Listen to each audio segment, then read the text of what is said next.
నా పేరు బక్క జడ్సన్, వరంగల్ వాస్తవ్యుని. వరంగల్, నల్గొండ, ఖమ్మం పట్టభద్రుల అభ్యర్థిగా నామినేషన్ వేయడం జరిగింది. నా సీరియల్ నంబర్ 41. ఈ పట్టభద్రుల నియోజకవర్గ ఓటర్లందరికీ కూడా మొదటి ప్రాధాన్యత ఓటు ప్రశ్నించే గొంతుగా నాకు వేయాలని విజ్ఞప్తి చేస్తున్నా.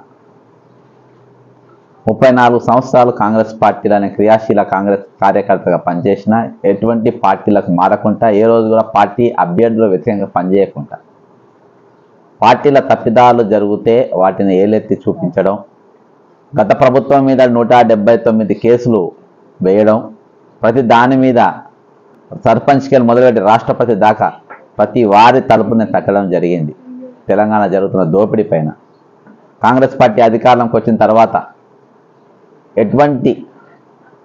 ఎటువంటి నా మీద కారణాలు లేకుండా వారు సస్పెండ్ చేయడం జరిగింది. కాబట్టి ఈరోజు నేను 3 నియోజకవర్గాల ప్రజలకు కోరుకునేది ఏంటంటే, 3 జిల్లాల ప్రజలకు కోరుకునేది ఏంటంటే, నాకు మొదటి ప్రాధాన్యత ఓటేయండి.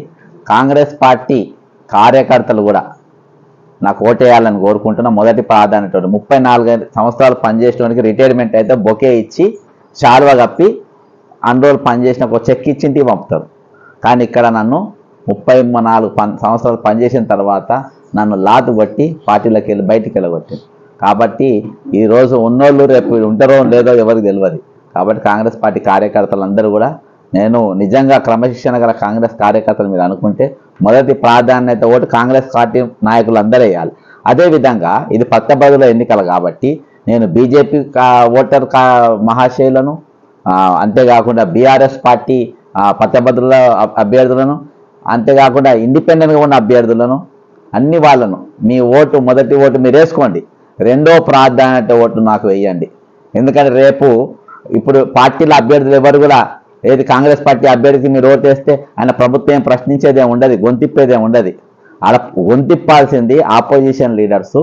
లేకుంటే గొంతు ఎత్తినందుకు నా గొంతు నొక్కి పార్టీకి వెళ్ళి బయటికి నొక్కింది కాబట్టి ఇందులో ఒక అర్హత ఉన్న వ్యక్తిగా నన్ను అనుకుంటే బీఆర్ఎస్, బీజేపీ అన్ని పార్టీలు కూడా రెండో ప్రాధాన్యత ఓటు నాకు ఏపించి గెలిపించాలని కోరుకుంటున్నా. జై తెలంగాణ, అమరవీరులకు జోహార్లు.